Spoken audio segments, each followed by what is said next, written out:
Ready to go? I'm on this mic. Yep, number 3. Okay. Hello, everybody. This is this is Santiago, otherwise known as Chili. I'm up here for the Chuck and Chili's show. Chuck is right here next. Yeah, he's not going to talk too much for the episode. How you doing tonight, Chuck? That's what I thought. He's not feeling too well tonight. So I have some music here. Not really music. I have like bits and pieces that were recorded, here and around. I'll play them throughout the evening as I kvetch about, other people. I don't know. Maybe I'll kvetch about myself too. So I'm an artist, and I have a show up right now with a colleague of mine, Esther Bartigas, from she lives in Richmond, originally from Barcelona, or right near Barcelona, the small town. Her parents are bakers, actually, which is particularly interesting because they make, I can't remember the holiday, but there's marzipan. There's a festival, and they make marzipan. Well, they make men on men, not really on a toilet, but men squatting, and having restless feelings, and they're little figurines, and they're made out of marzipan. She's not really presenting that for this show that her and I are doing together, which opened today at Linden Sculpture Garden out on Brown Deer Road, courtesy of the Bradley Family Foundation. And that's up through July 22nd.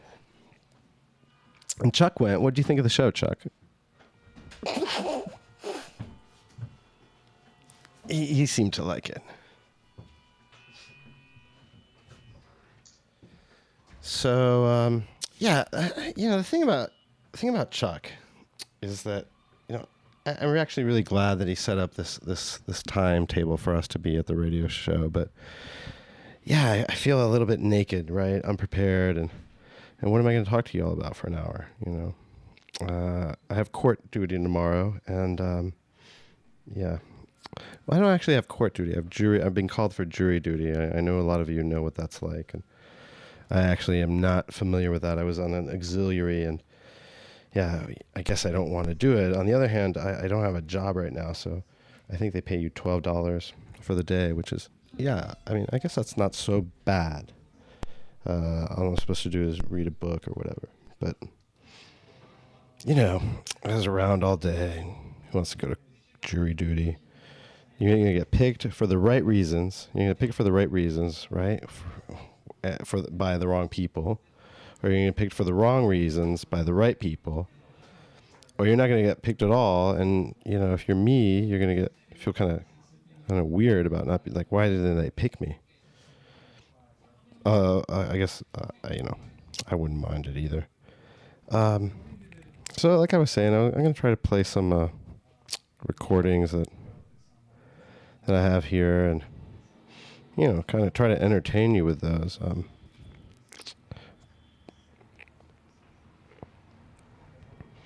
But while Chuck's lining them up, the show is it's called Gossamer, and Gossamer is a very fine thread, but it's also a cartoon character. I think some of you might remember from Bugs Bunny, and is an orange monster. And he's very kind of like a frail monster, but he's huge, right? So it's this huge monster. And the idea is there's a juxtaposition between the name Gossamer, which is this very, light thread, connecting tissue, and this horrific monster. But everything about the monster doesn't make sense. I mean, he's sort of fey, like Chuck, and he giggles a lot, like Chuck. And he's orange. Chuck is an orange, but and the other thing, you can tell I'm fiddling with my phone because I can't really keep a train of thought going. Is that I'm still hoping that a lot of you out there will go to the show called Gossamer at Linden Sculpture Center, and there's There's a wall mural, and then there's some pylons that sort of block access. And then the other thing that there's some T-shirts, and they're so expensive. These T-shirts, Esther, God love her. These T-shirts are $100, which is kind of funny because I shouldn't really say anything, right? Because it's like I've got these prints there, and I'm trying to sell them for $1,000. It's a lot of money.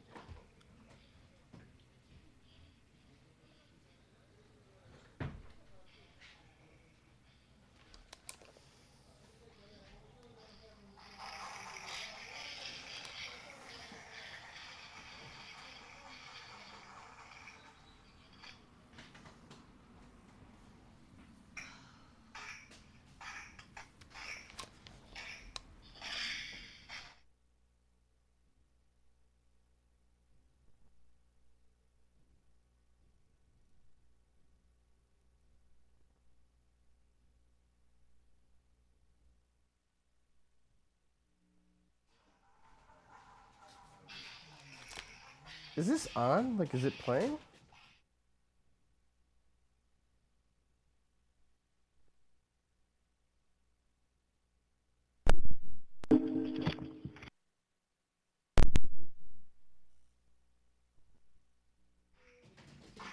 Sorry about that. Technical difficulties.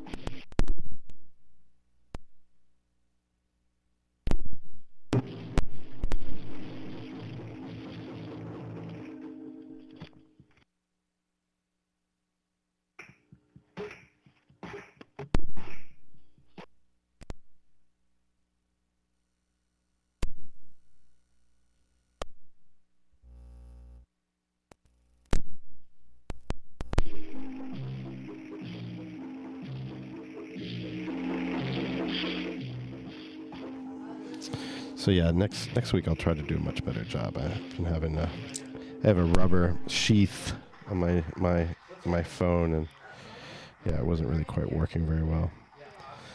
So what I'm playing is myself playing organ, and yeah, please call in because I'd love to talk to you about something.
I'm eavesdropping here, and yeah.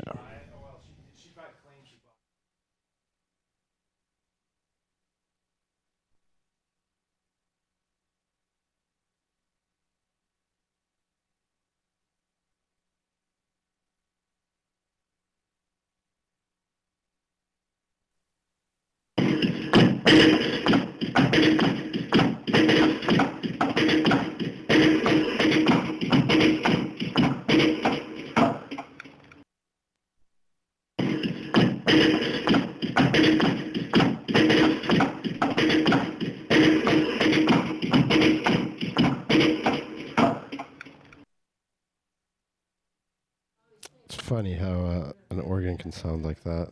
It's actually pretty entertaining. So somebody gave, yeah, there was an organ in the hall, and of course it was free. We had a sign, "Take me free like the noble eagle," so that was a good sign. And Yeah, I like it. Pretty interesting stuff in there. Here, look. Why are you giving those? and then, you're not gonna get those. can you just be quiet? Anyway. Just be quiet. Be These are quiet. Be quiet. painkillers. These are for What? when Okay. I go to the dentist. Some Vastacin. That's so funny. Yeah, that's So the thing about it is that so they gave away the organ. Just wait a moment, please. Thank you. I appreciate that. But it doesn't work. The organ. It's just like who knows what that thing does. It doesn't work. It works okay. Actually, it works really well, but not the right way. It works like this, which is pretty great. So my purpose is it seems to. Yeah. So we carted it into the studio, trying to get that thing to run, and we got it going a little bit. We got it going a little bit. Every now and again, it seems to. I don't know. I think it's possessed.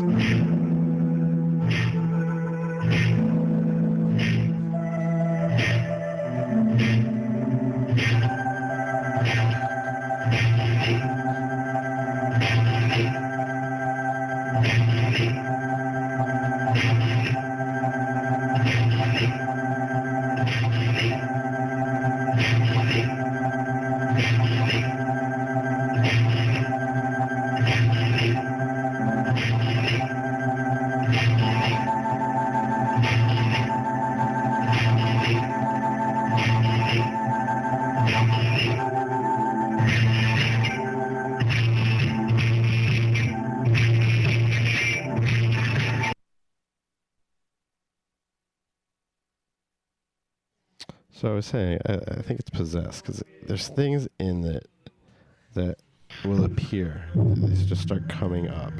And we're always trying to figure out what those things are. Is this the sound that I'm making when I push the what is it? Is that, Chuck, what key is that? It's D flat. No, that's not D flat. That's C sharp. But that's not a key exactly. It's more like.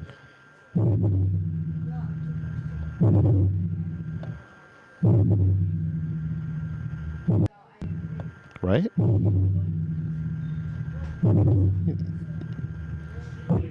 So the thing about it is I think it's possessed. It's got this tone generator. Well, the whole thing is a tone generator, but what I'm trying to say is that the tones that it makes do not seem to be predetermined by anything I can figure out. Which, of course is not it's like these things are self-evident, right? Because I don't know how to play that instrument, but I think that the right person could go in there and then sort of solder these things, those keys, yeah, you could solder that connection, right, Chuck?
Yeah, so the other thing about this organ is that, Chuck, you remember you helped me move it? Remember that? No, I don't think he didn't. You remember, man. You said, I'm not going to help you move it. You know, it's going to take too long. You don't, right? What? Right. Right. What? Right. What? Yeah, that's what I said. You don't, and then right? you said it was What? not going to take that long. You don't, right? What? Nice. What is that? You don't, right? What? Nice. What is that? That's what I said. It's an organ. And then we moved it, right? It took a while. Plugged it in. Worked pretty good. Except it doesn't play a lot of the sounds one would associate with it. There's that strange, I guess, I don't know, I call it a farfisa sound.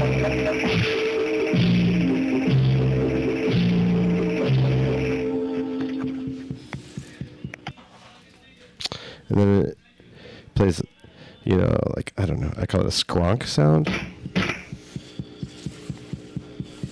And I think that's the best setting, the skronk setting. It's like a kind of clapping, skronking, clapping kind of thing. But, it plays a couple other things, too.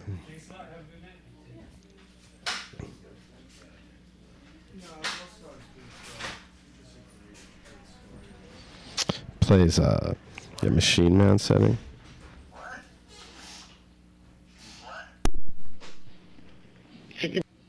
What? What? What? What? What? What? What? What? What? What? What? What? What?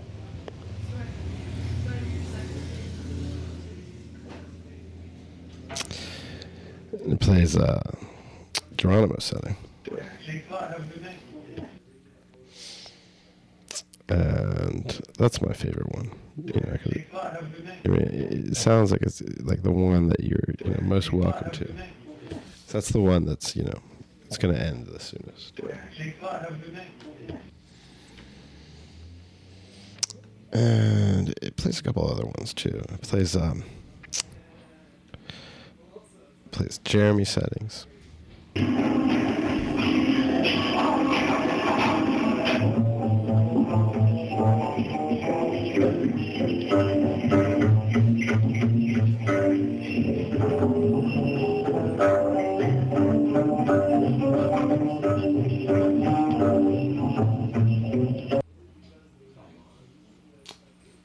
And it plays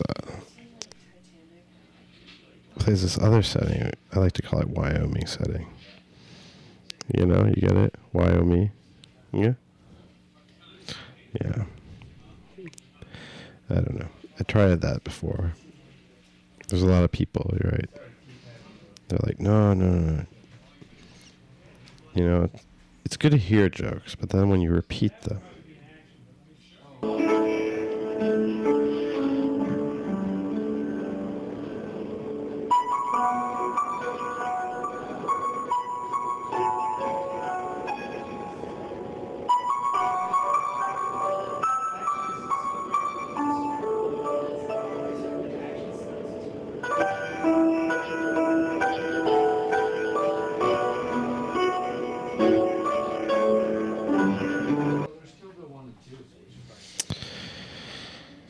and then it also plays a couple of rockin' settings too that are more more rock oriented. And those are pretty good as well. And I guess all these all the presets on it, just I can agree with any of them.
Seres indeseables, quienes regurgitan cadáveres de otros seres a quienes previamente les han arrancado los ojos mientras soñaban ser felices.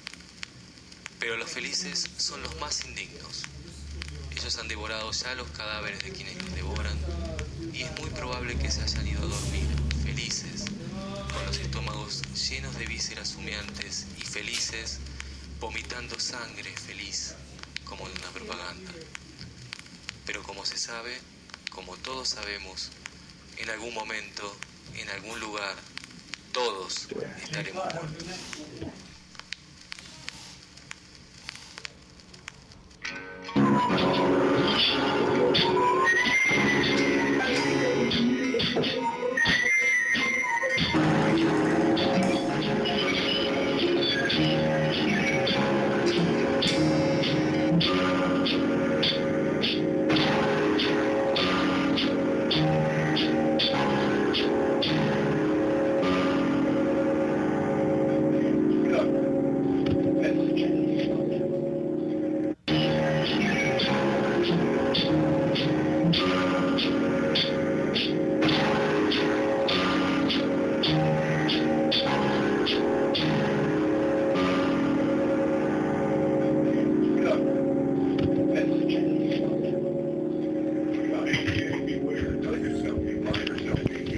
it plays this other setting.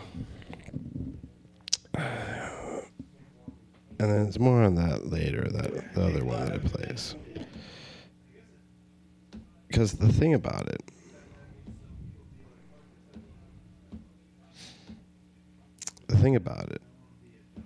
is that it has this sort of desire to it, right? The sense that it's an organ. The sense that I could possibly get around to figure out how to make those things do what I want them to do.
Hold on a second, alright? Yeah, hey Tina. Hey. There's a lot of things going on. So I think that, hold on, let me just, can you say something again? Yeah. How's that? Yeah. Okay, you can talk right into the mic. Okay. You don't need to talk, you got, can you hear that? Yeah. Okay. Hello, Tina. Hello? There's,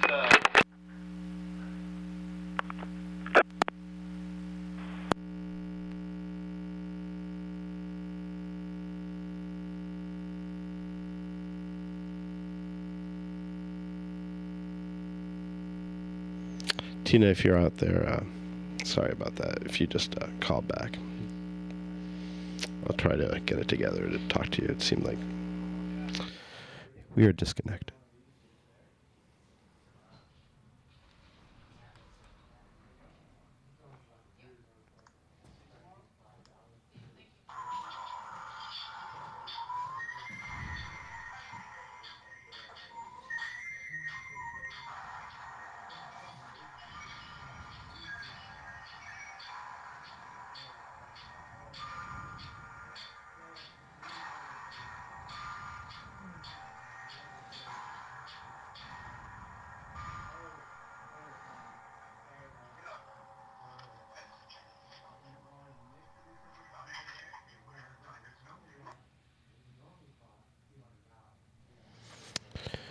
It's got another setting on there too.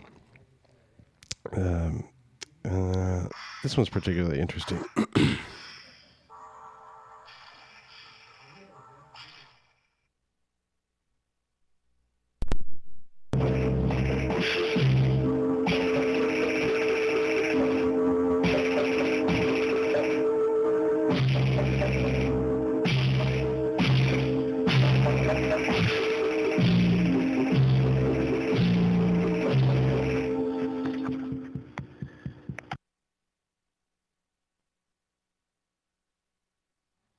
And then it's got a couple knobs on there, and the knobs constitute settings as well.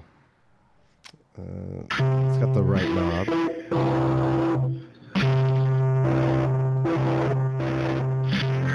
then it's got the left knob.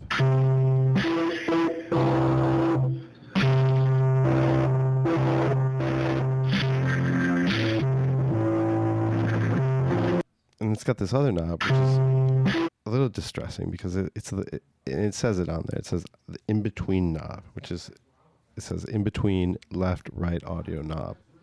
And that one sounds like this.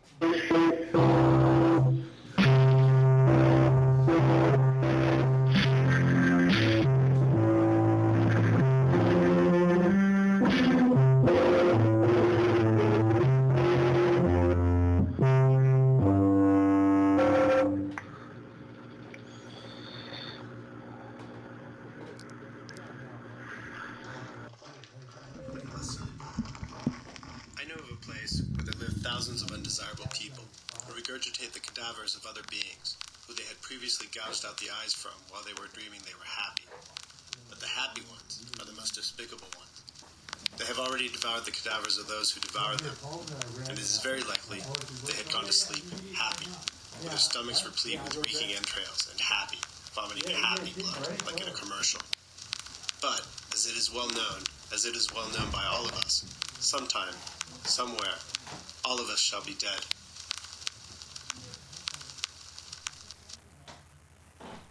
What? What? What?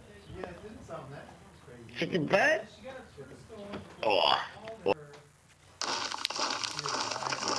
Sé de un lugar en donde viven miles de seres indeseables, quienes regurgitan cadáveres de otros seres a quienes previamente les han arrancado los ojos mientras soñaban ser felices. Pero los felices son los más indignos. Ellos han devorado ya los cadáveres de quienes los devoran, y es muy probable que se hayan ido a dormir felices, con los estómagos llenos de vísceras humeantes y felices, vomitando sangre feliz, como de una propaganda. Pero como se sabe, como todos sabemos, en algún momento, en algún lugar, todos estaremos muertos.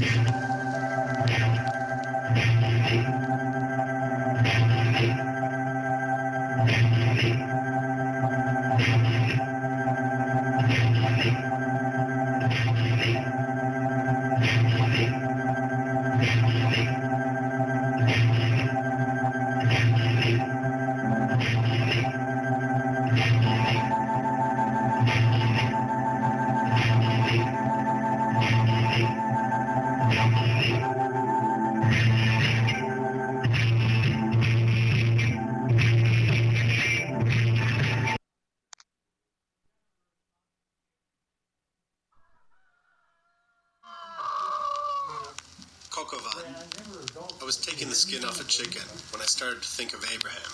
All night long I had been dreaming about dogs wearing human masks, probably because on the floor upstairs there was an attic full of your dresses. Tearing the night apart, there was a picture of a hyena, sipping you through a cardboard tube. It is hard to explain what happens when the murmur will not cease. I shall never forgive it. I sank the knife into the corpse's thorax. It was too big to be eaten. Anguish had been choking me at 1, 2, 10 birds of distance. But I breathed. I no longer felt pain. Dying, I remembered. Not having sworn anything about my dog, but having penetrated your body more than once, and having been devoured before all of this were true.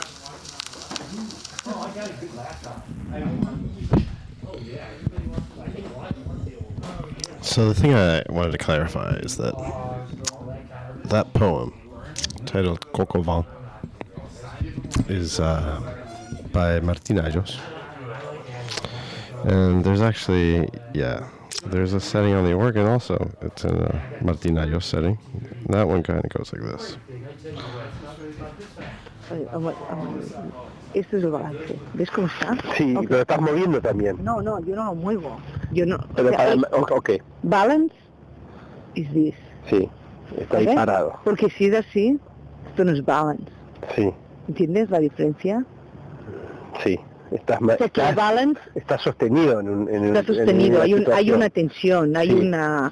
una fuerza que no te permite, no hay movimiento. Sí, La idea del balance es que no es una cosa fija. El balance se está moviendo, siempre se ondula. se ondula y está siempre al límite, toca los límites. Eso es el balance. Claro.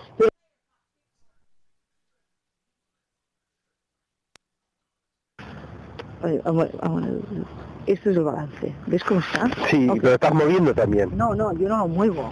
Yo no. Pero o sea, ok. balance is this. Sí, está ahí ¿Ok? parado. Porque si es así, esto no es balance. Sí, ¿Entiendes la diferencia? sí. Estás, O sea, que el balance está sostenido está sostenido, hay situación. una tensión, hay Sí. una fuerza que no te permite, no hay movimiento. Sí, La idea del balance es que no es una cosa fija. El balance se está moviendo, siempre se ondula. se ondula y está siempre al límite, toca los límites. Eso es el balance. Claro. Probablemente porque en el piso de arriba había un altillo repleto de vestidos tuyos. Rajando la noche, había una pintura de una hiena sorbiéndote a través de un tubo de cartón. Es difícil explicar qué sucede cuando el murmullo no cesa. Jamás te lo perdonaré. Hendí la cuchilla en el tórax del cadáver. Era demasiado tarde para ser comido. La angustia me había estado estrangulando a 1, 2, 10 pájaros de distancia. Pero respiré. Ya no sentía dolor. Agonizante recordaba no haber jurado nada acerca de mi perro. Y sí, haber penetrado más de una vez tu cuerpo y haber sido devorado antes que todo esto fuera cierto.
Estaba quitándole la piel a un pollo cuando comencé a pensar en Abraham. Había pasado toda la noche soñando con perros con máscaras humanas. Probablemente porque en el piso de arriba había un altillo repleto de vestidos tuyos. Rajando la noche, había una pintura de una hiena sorbiéndote a través de un tubo de cartón. Es difícil explicar qué sucede cuando el murmullo no cesa. Jamás te lo perdonaré. Hendí la cuchilla en el tórax del cadáver. Era demasiado tarde para ser comido. La angustia me había estado estrangulando a 1, 2, 10 pájaros de distancia. Ya no sentía dolor. Agonizante recordaba no haber jurado nada acerca de mi perro. Y sí, haber penetrado más de una vez tu cuerpo y haber sido devorado antes que todo esto fuera cierto. Soñé con un resplandor, con ese sol violento e inmediato que precede al estruendo, que precede al acostumbrado tiro en la nuca que nunca llegó después de ese sol con un agujero negro. Pero no había movimiento en ningún espacio respirable, sino un remolino que succionaba y pulsaba, una fuerza inversa a otra precedente, de a rato superpuesta, de acuerdo a ningún orden ni ley, a la mera turbulencia. En la ausencia de espacio duraba inmóvil, observando un clítoris pequeño, hermoso y lúbrico, como jamás vi o pude haber imaginado. Una presentación única y espontánea. Sentía, pensaba, carente de razón, que algo se me asomaba por el lóbulo parietal derecho. Una ventisca, un chubasco. No lo supe entonces, no lo sabré jamás. Solo había tiempos.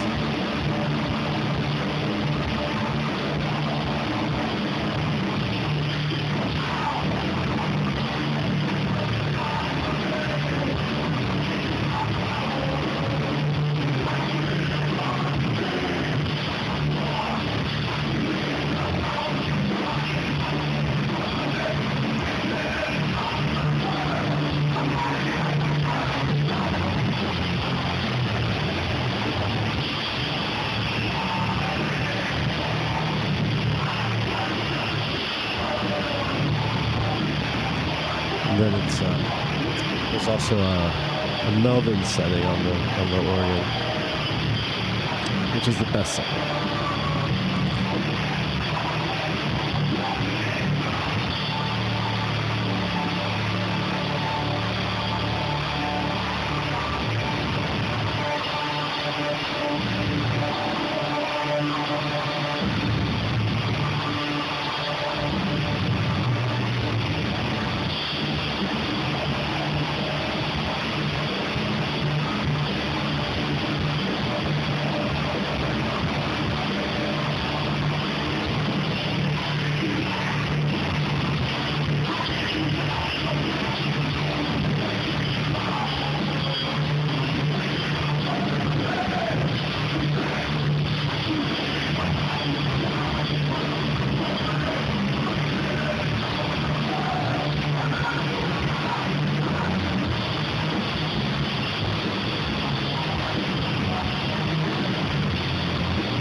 his shoes, told his lover, "Forgive me, Yenny, but outside..."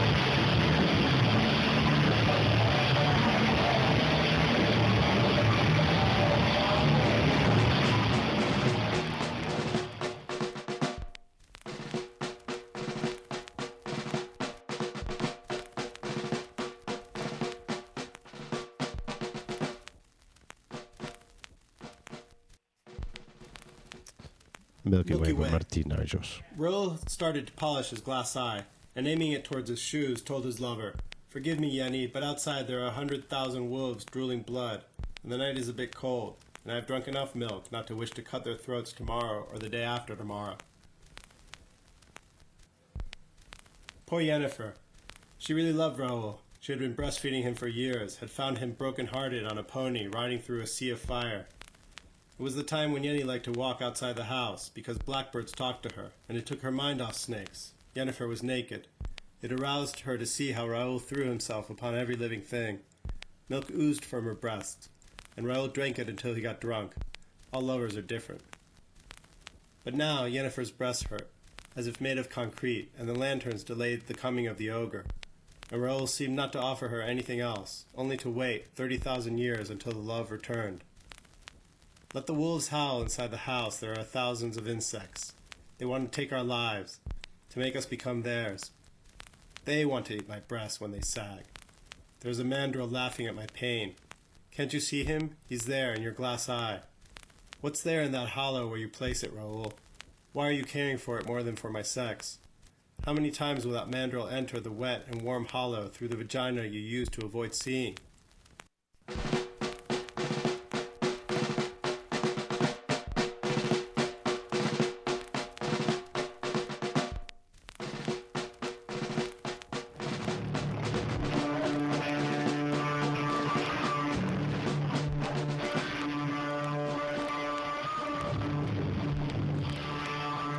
Milky Way.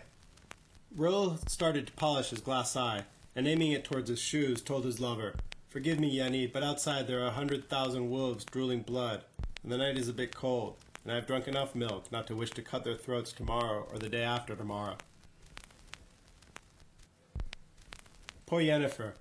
She really loved Raoul. She had been breastfeeding him for years, had found him broken-hearted on a pony riding through a sea of fire. It was the time when Yenny liked to walk outside the house, because blackbirds talked to her, and it took her mind off snakes. Yennefer was naked. It aroused her to see how Raoul threw himself upon every living thing. Milk oozed from her breast, and Raoul drank it until he got drunk. All lovers are different. But now Yennefer's breasts hurt, as if made of concrete, and the lanterns delayed the coming of the ogre. And Raoul seemed not to offer her anything else, only to wait 30,000 years until the love returned. Let the wolves howl inside the house. There are thousands of insects. They want to take our lives, to make us become theirs. They want to eat my breasts when they sag. There's a mandrill laughing at my pain. Can't you see him? He's there in your glass eye. What's there in that hollow where you place it, Raoul? Why are you caring for it more than for my sex? How many times will that mandrill enter the wet and warm hollow through the vagina you use to avoid seeing? But Raoul would not answer.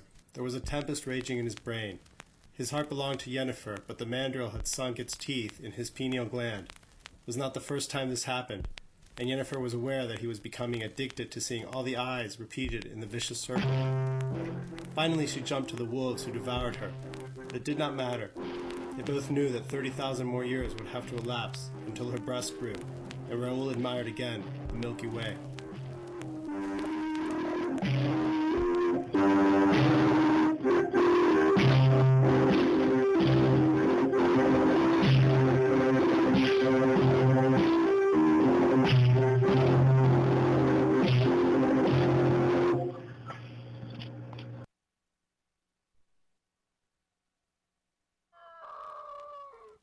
Kokovan. I was taking the skin off a chicken when I started to think of Abraham. All night long I had been dreaming about dogs wearing human masks, probably because on the floor upstairs there was an attic full of your dresses. Tearing the night apart, there was a picture of a hyena, sipping you through a cardboard tube. It is hard to explain what happens when the murmur will not cease. I sank the knife into the corpse's thorax. It was too big to be eaten. Anguish had been choking me at 1, 2, 10 birds of distance. But I breathed. I no longer felt pain, dying, I remembered. Not having sworn anything about my dog, but having penetrated your body more than once, and having been devoured before all of this were true. A silly poem. I know of a place where there live thousands of undesirable people who regurgitate the cadavers of other beings who they had previously gouged out the eyes from while they were dreaming they were happy. But the happy ones are the most despicable ones. They have already devoured the cadavers of those who devoured them, and it is very likely that they had gone to sleep happy, with their stomachs replete with reeking entrails and happy, vomiting happy like in a commercial. But, as it is well known by all of us, sometime, somewhere, all of us shall be dead. A silly poem. I know of a place where there live thousands of undesirable people who regurgitate the cadavers of other beings who they had previously gouged out the eyes from.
What? What? What? Chicken butt? Oh. What? What? What? Chicken butt? Oh.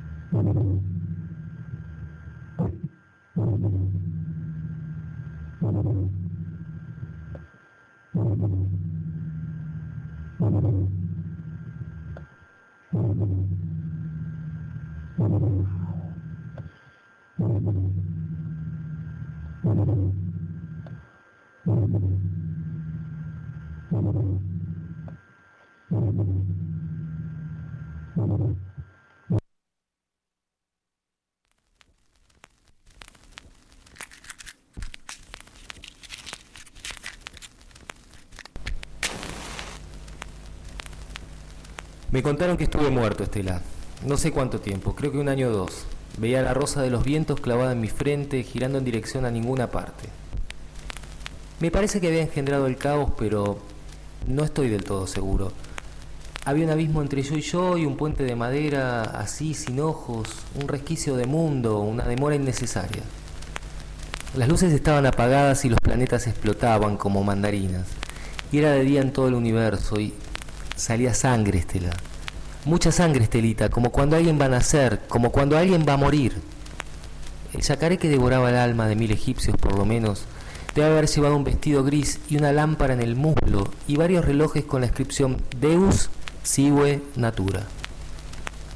Yo no soy San Jorge, pero Estela, los malditos pájaros tienen razón. Siempre estuvo todo el universo. Agreguemos un par de automóviles más si te gusta, pero nada más que eso, a pesar de nosotros. Siempre estuvimos errantes en el desierto que siempre crecía, perdidos en la distancia que separa tus pechos pequeños.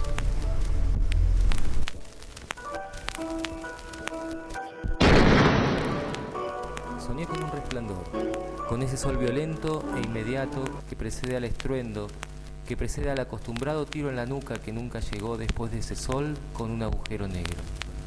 Pero no había movimiento en ningún espacio respirable, sino un remolino que succionaba, expulsaba, una fuerza inversa a otra precedente, que a rato superpuesta, de acuerdo a ningún orden ni ley, a la mera turbulencia.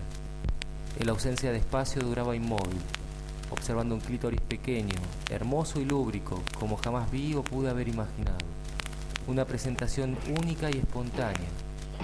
Sentía, pensaba, carente de razón, que algo se me asomaba por el lóbulo parietal derecho. Una ventisca, un chubasco, no lo sé. No lo supe entonces, no lo sabré jamás. Solo había tiempo sin que me fuera mensurable. Concedo a quien sea o haya sido la voz que me dijera que después de ello no había retorno a mí mismo, porque la intensidad, imposible de ser vivida por alguien, inseparable de la inmediatez, era todo el caos. Bello, sin embargo, pasmosamente bello, como ese clítoris único, nihilizante, zen. ¿Y por qué no lo hubo?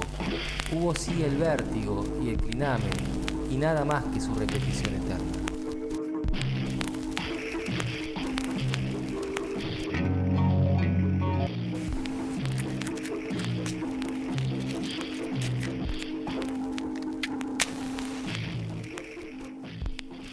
Letter to Estella. They told me I was dead, Estella. I don't know for how long. I think a year or two. I saw the compass rose stuck in my forehead, rotating toward nowhere. I think I had fathered chaos, but I'm not completely sure. There was an abyss between I, and a wooden bridge, just like that, eyeless. A chink of world, an unnecessary delay. The lights were off, and the planets were exploding like tangerines, and it was daytime in the whole universe. And blood was oozing, a lot of blood, my little Estella. Like when somebody's going to be born, like when somebody's going to die. The yacare that used to devour the souls of 1,000 Egyptians at least must have been... The yacare that used to devour the souls of 1,000 Egyptians at least must have worn a grey dress and a lava lamp around its thigh, and several watches with the inscription Deus sive natura. I am not St. George, but Estella. Those damn birds are right. The whole universe was always there. Let's add a couple more cars if you like. But not more than that, despite us. We've always been wandering in the ever-growing desert, lost in the distance that spans your small breasts.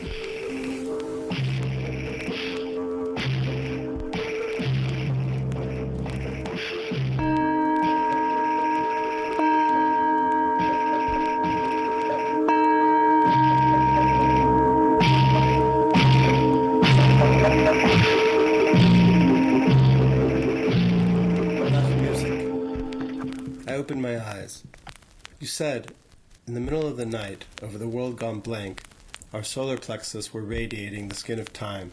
The numberless pores that cover us were expelling, not a mood, but the light that inhales us, that repeats us, that we inhale, that we repeat. And once already contracted, already relaxed, we shall be, because radiated as we were, nourished with emptiness, frantically, backward, forward, forward, backward, invaginated in it, we exploded like microscopic stars, made of murmur, murmur, murmur, just murmur. I saw with... Then I felt worse than ever. I remember that somebody believed that if he saw a train come, then that train was no longer that train, but a sort of cloud of equestrian landscape, motionless, but already gone, even with all of its tentacles, because it could not be present there, because there was a train coming. And it was not a question of believing in something that does not exist, such as, let's say, the world we create in between, but to believe that that train that was not there and was coming was also that cloud that was not there either, because it was leaving and yet did not move from nowhere. In between us. In between, we could not be us. That's why I remember before it happens, and we cannot be our others.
So it's time to go, and really appreciate you tuning in. Tina will be here next week, and we'll have all the goings on for the city, and yeah, the block.